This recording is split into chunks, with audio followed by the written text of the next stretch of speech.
심지어는 뉴스 보면 뭐 대기업 건설사도 막 건물이 무너지고 철근을 빼먹고 막 이런 부분이 있는데 좀 진짜 빼먹나요? 2000년도 당시에는 인건비는 저렴하고 그러다 보니까 뭐 철근 한 가닥을 빼먹으면 얼마가 남네 뭐 이런 말이 나오기도 했지만은 누구나 인생에 한 번은 건물주가 되어야 한다. 맥밀란입니다. 오늘은 신축 사업을 진행했을 때부터 시공을 담당해 주신 시공사 대표님을 모시고 한번 얘기를 좀 나눠볼 건데요. 시공사 대표님을 한번 소개를 드리겠습니다. 안녕하세요. 주식회사 더 C&R 종합건설 조남용 이사입니다.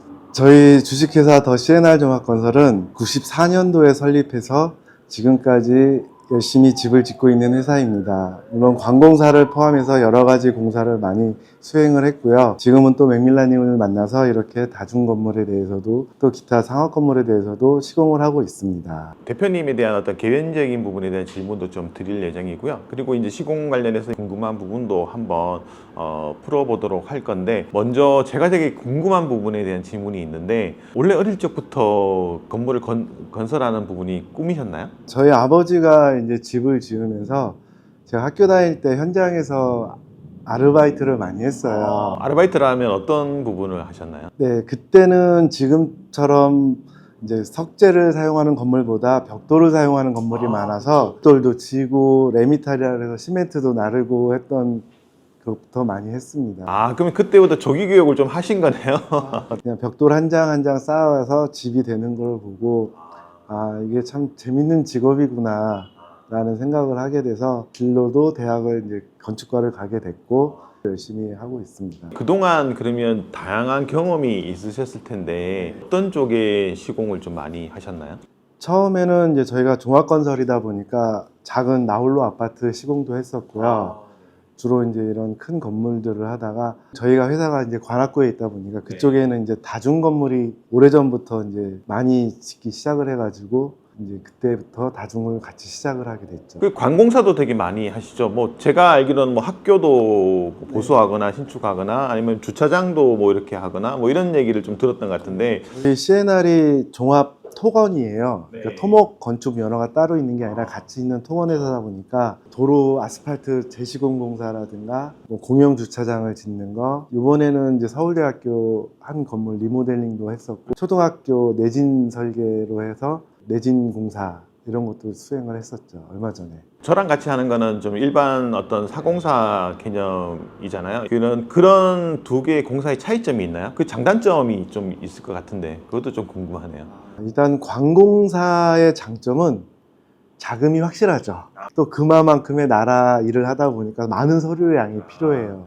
인력도 많이 소요가 되고 또 준비해야 되는 서류들도 많고, 거기에 비해 이제 민간공사는 서류 부분은 아무래도 관공사에 비해서는 좋지만 잔금에 대한 위험성이라든가, 물론 건물주님도 저희 시공사들이 중간에 뭐 부도가 나지 않을까 어떻게 될까 하는 위험 부담을 안고 있지만, 마찬가지로 저희도 건물주님이 이제 자금이 나중에 회수가 안 되는 부분, 늦어지는 부분에 대한 부담도 있고, 그래서 관공사는 장점은 돈이 확실한 거고, 민간공사는 일은 조금 관공사보다 편하지만 또 서로의 위험 부담이 조금 있는 부분이죠. 그러면 수익적인 측면은 좀 어떤가요? 수익적인 측면은 뭐 보편적으로는 민간공사가 좋죠. 이 관공사를 시행하려면 몇 년 전부터 계획을 세워가지고 설계가 나와서 승인을 받고 하는 과정에서 시간이 많이 소요하다 보면 단가 면에서는 옛날 단가라 그러죠. 그 설계할 당시 단가가 적용이 돼 있고, 하지만 민간공사는 바로바로 하다 보니까 현재 단가가 적용이 되다 보면 민간공사가 아무래도 수익률은 훨씬 좋을 것 같습니다. 그리고 이제 뭐 사실은 저 같은 경우에 되게 집중하고 있는 게 이제 상가주택이잖아요. 뭐 1, 2층 근생이고 위에는 뭐 다중이라든지, 최근에는 저랑 같이 하고 있는데 제가 봤을 때 궁금한 부분이 이사님이 신경 쓰고 있는 포인트가 뭔지 궁금한 것 같아요. 아무래도 모든 시공사가 마찬가지겠지만 하자 요인을 없애는 게 건물주한테도 좋고 시공한 저희한테도 좋고 또 그 세입자들한테도 제일 중요한 부분이에요. 이제 이런 자리에서 맨날 얘기하는 거지만은 세입자가 건물주한테 전화하는 일이 없어야 돼. 그래야 건물주가 저한테 전화하는 일이 없어지고 세입자가 건물주한테 전화를 했다는 것은 뭔가가 불편하기 때문이거든요. 오랜 시간 하자를 보러 다니면서 나름 우리가 생각을 했지만 또 세입자들은 이렇게 생각을 안 하는구나. 아, 우리는 이 공간을 이렇게 쓰라고 만들어줬지만 세입자들은 이렇게도 쓸 수 있구나. 이렇게 쓰는구나 하는 거를 보면서 건물은 내가 사는 게 아니라 세입자들이 거주하는 공간이기 때문에 우리 생각보다는 세입자 입장에 생각을 많이 해야겠구나라는 거를 많이 깨달았었습니다. 건축주 분들은 이제 처음이 많고 안 사는 경우가 되게 많은데 그러면 이제 놓칠 수 있는 부분이 있는데 되게 중요한 포인트인 것 같고요. 건축주들이 걱정하는 게 철근을 빼먹는 거 아닌가? 또는 뭐 네미콘 양을 적게 쓰는 거 아닌가? 부실공사를 하는 거 아닌가? 뭐 심지어는 뉴스 보면 뭐 대기업 건설사도 막 건물이 무너지고 철근을 빼먹고 막 이런 부분이 있는데 좀 진짜 빼먹나요? 아니요, 빼먹지는 않습니다. 제가 처음 이제 건축을 시작할 2000년도 당시에는 인건비는 저렴하고 자재비가 굉장히 비싼 때였어요. 그러다 보니까 뭐 철근 한 가닥을 빼먹으면 얼마가 남네 뭐 이런 말이 나오기도 했지만은 지금은 반대가 돼서 인건비가 더 비싸고 자재비가 저렴해지는 상황이 됐습니다. 그리고 특히 감리 쪽에서 많은 점검과 체크를 통해 가지고 감리가 하는 점검과 체크는 어떤 게 있나요? 감리라 하면은 저희가 공사가 이제 설계 도면대로 수행이 되는지를 이제 체크하는 이제 건축사시죠. 건축사분들을 감리라고 하시는데 그분들이 저희가 이제 콘크리트를 타설하기 전에 철근을 제대로 엮었는지 개수가 맞는지 그리고 요즘에는 이제 눈에 보이지 않는 이제 마무리까지도 감리분들이 다 체크를 하기 때문에 그렇게 크게 걱정하실 건 없을 것 같습니다. 만약에 이제 그게 발견이 되면 또 그런 부분에 대해 페널티도 되게 크지 않나요? 그쵸. 다시 해체해야 되는 경우도 있고 사실 설계부터 안전 요율이라는 게 있어요. 사실 이 건물이 지탱하는 힘을 1톤이라고 본다면 설계부터 한 1.23톤 정도 충분하게 견딜 수 있게 설계가 되기 때문에 이중의 안전 요율이 적용이 돼요. 설계 단계부터. 그렇기 때문에 시공사가 철근을 뭐 한두 가닥 빼먹는다 그래서 크게 부자가 되는 것도 아니고 그렇다 그래서 또 건물이 무너지거나 그러지는 않습니다. 제가 강의를 하다 보면 건축주님들이 되게 궁금한 게 도대체 착공부터 사용 승인 완공까지 어느 정도 기간이 걸리냐라는 부분 그리고 그 개별의 그게 어떤 단계로 이루어지는가 되게 궁금해 하시거든요. 지금 신축을 하시는 분들은 이제 실제 공사 기간은 한 7개월 정도 걸리지만 이제 철거, 기반 조사를 통해서 지질 보강 공사 이런 것들까지 포함을 하면 어떻게 보면 한 1년 가까이가 소요가 되는 것 같아요. 이제 준공 검사 이후에도 또 구청에서의 서류 검토 뭐 이런 것들까지 포함을 하다 보니까 사실상 실제 공사 기간보다 이제 서류 검토라든가 관공사의 승인 나는 기간 이런 기간이 예전에 비해 많이 늘어났어요. 일단 이제 건물주께서 토지를 매입해서 철거를 시작하면 철거하는데도 서류 심의 넣고 하는데 2주 정도 보통 걸리고 또 심의 대상 철거물이라면 3개월 이상 걸릴 수도 있어요. 보통의 이제 작은 구옥을 부시고 우리가 하는 한 4층에서 5층 규모의 신축을 한다면 한 2주에서 3주 정도 철거 기간이 들어가고 철거 후에 이제 지질 조사를 하죠. 이 땅이 예전에 비해서 지뢰력이라고 그러죠, 보통. 그거에 대한 제한도 되게 높아져 가지고 이제는 거의 모든 토지가 지반 보강 공사를 하지 않으면 안 될 정도가 된 것 같아요. 그렇게 해서 기초 보강 공사를 하고 난 뒤에 본격적으로 이제 착공 내면 또 착공에 대한 어떤 그 내주는 기간도 또 사실은 또 네, 요즘에는 필요하죠. 이제 이 서류 절차가 좀 복잡해져 가지고 이제 감리분이 선정을 하고 저희가 만든 소규모 안전관리 계획서를 감리분께서 검토를 또 해야 되는 시간이 있고 그래서 감리분이 이제 승인을 해주시면 그때서야 비로소 이제 착공 신고가 들어갈 수가 있고 구청에서도 또 종합 검토하는데 한 1주, 2주 정도 걸리면 한 착공에도 한 2주에서 3주 가까이가 또 소요가 됩니다. 그러면 이제 착공을 만약에 허가가 났다. 그러면 그 앞단에서만 거의 한 3개월이 소요가 되는 거네요. 그래서 이제 착공을 하고 난 뒤에 매트 공사하고 그러면서 골조는 올라가는 게 한 4층, 5층 규모라면 얼마 정도 걸릴까요? 요즘은 한 50일 정도 잡아요. 예전에는 그 정도 규모는 오전에 철근을 놓고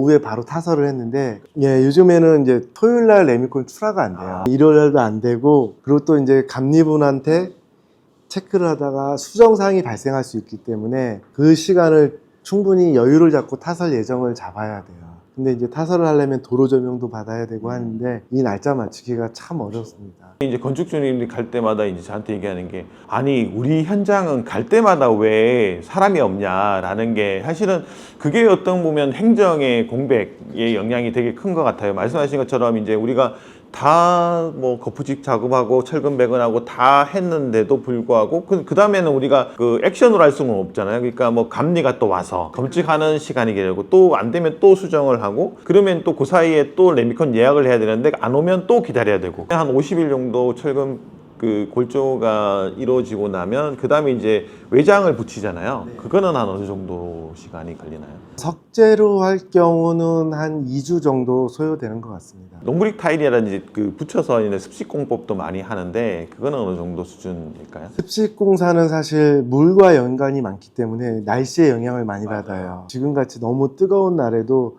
사실 너무 빨리 굳어버리면 나중에 탈락의 위험이 있고, 추운 날에도 얼어버리면 또 탈락의 위험이 있고, 그래서 저는 사실 외장 부분은 습식보다는 석재를 주로 이제 추천해드리고, 물론 롱브릭 타일의 장점도 많이 있지만 장점이 많다는 건 또 그만큼 단점도 많다는 거예요. 그렇기 때문에 습식 공사를 하려면 날씨의 요인이 많기 때문에 이게 꼭 지금같이 비가 계속 이렇게 오는 우기가 생긴 우리나라에서는 외장을 습식으로 한다 했을 때는 공사 기간이 한없이 늘어질 수가 있습니다.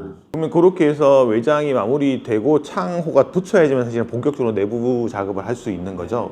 롱브릭 타일 같은 거의 장점은 창이 먼저 들어오기 때문에 내부에서 내장 공사를 같이 할 수 있고, 그것도 또 장점이 또 될 수 있겠네요. 내부에서 이제 뭐 목공이라든지 타일이라든지 내부 화장실 공사라든지 바닥 방통이라든지 뭐 이런 전체적인 그 기간이 있는데, 그거는 몇 개월 정도 봐야 되나요? 그것도 제가 보기엔 한 3개월 정도 걸리는 것 같습니다. 그러면 뭐 사실은 착공까지 정지 작업이 3개월, 골조랑 외장 붙이는데 또 3개월, 내부 마감하는데 3개월, 해서 거의 9개월 정도 걸린다고 봐야 되네요. 거의 20년 가까이 많은 건축주분들 만나보셨을 거잖아요. 베스트 건축주랑 좀 월스트 건축주의 사례를 좀 설명을 좀 주시면, 실제로 이제 건축주분들이 요런 부분에는 좀 주의를 해야 되겠다. 베스트 건축주는 어떤 사례를 좀 볼 수 있을까요? 저한테 베스트 건축주는 맥밀라님이죠.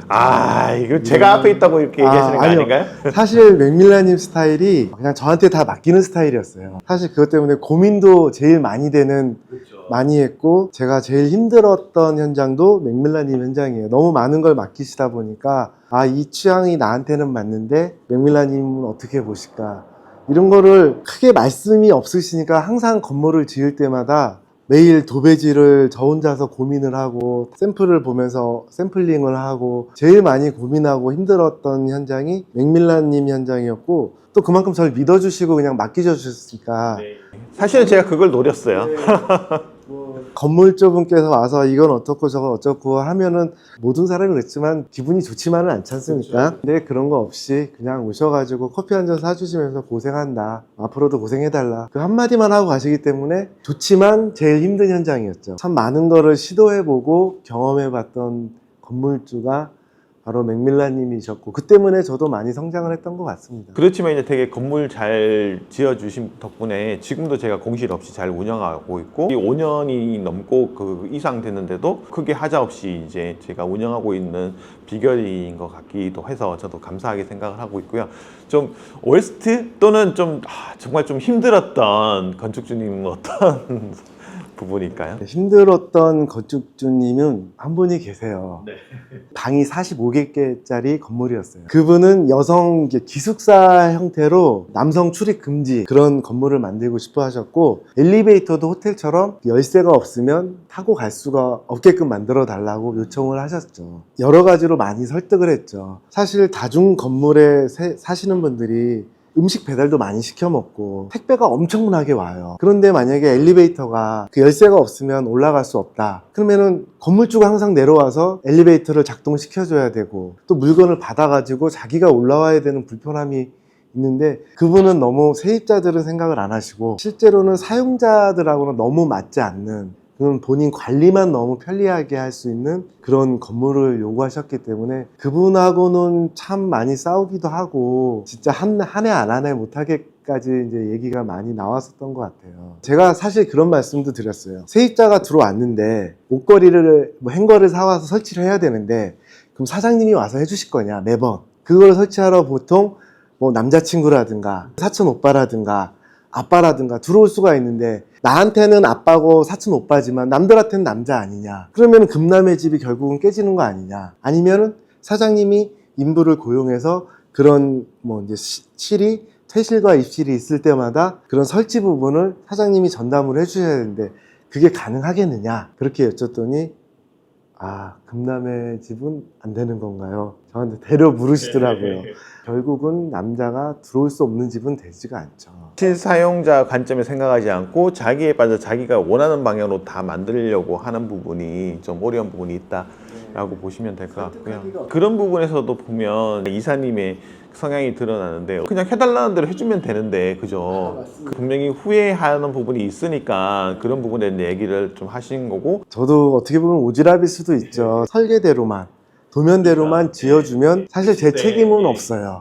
나중에 큰 하자만 발생 안 한다면 없지만은 맥밀라님하고도 이렇게 오래 될 수 있었던 게 그냥 지어만 주고 땡이 아니었고 저도 그렇게 생각을 안 했기 때문에 지금까지 맥밀라님하고 같이 이렇게 사업을 할 수 있지 않을까. 그러니까 저는 이제 감동받았던 게 이제 뭐 저희 겨울 되면 아무래도 이제 보일러라든지 너무 추운 겨울에는 뭐 동파가 될 수 있잖아요. 근데 대표님이 직접 그 강력한 드라이기에서 막 다 녹여주시고 해서 이런 모습 보면서 되게 진솔하고 진정성이 있다라는 걸 좀 느꼈던 것 같고요. 끝으로 한번 저희 구독자께나 이렇게 한번 말씀드리고 싶은 부분 있으시면 하고 마치는 부분으로 하면 좋을 것 같습니다. 맥밀란 TV를 시청하시는 분들은 거의 예비 건물주님들이시잖아요. 물론 내 건물, 태어나서 처음 짓는 내 건물에 대한 애정이 남다르리라는 거는 저희도 알고 누구나 알고 있습니다. 하지만 저를 만나셨던 분들한테 늘 얘기하는 게 건물은 항상 목적이 있고 그 목적이 우선이 되어야 최고의 건물이 되는 거고 표현하고자 하는 부분도 당연히 어느 정도는 표현이 돼야 되지만 세입자의 생활을 방해한다든가 그렇다면은 과감하게 포기하실 줄도 알아야 되는 그런 선택의 문제가 가장 건물주로서의 큰 미덕인 것 같습니다. 너무 예쁘고 너무 눈에 띄는 집도 좋지만은 실제로 살기 편하고 그래야 사실은 재계약률도 높거든요. 재계약률이 높아야 건물주님의 비용 발생이 최소화되는 거고 나의 고집보다는 세입자 입장에서 한 번 더 생각을 하셔가지고 건물을 신축하는 게 사업의 성공의 지름길이 아닐까라고 말씀드려 봅니다. 이렇게 귀한 시간 내주셔서 또 이렇게 인터뷰에 응해 주셔서 감사하고요. 향후에도 그 맥밀란과 함께 합 맞춰서 좀 좋은 건물 같이 다 많이 시공했으면 좋을 것 같습니다. 맥밀란님 만약에 건물 하나 더 하시면 대표님한테 맡기실 거예요? 견적받아 봐야죠. 저희도 스케줄 봐야 됩니다. 비즈니스는 비즈니스죠. 네. 고맙습니다. 더 CNR 조남영 이사님 모시고 그 관련된 부분에 대한 말씀을 좀 나눠봤는데요. 향후 앞으로도 더 유익하고 좋은 정보 많이 드릴 테니까요. 구독, 좋아요, 알림 꼭 부탁드립니다. 감사합니다. 감사합니다.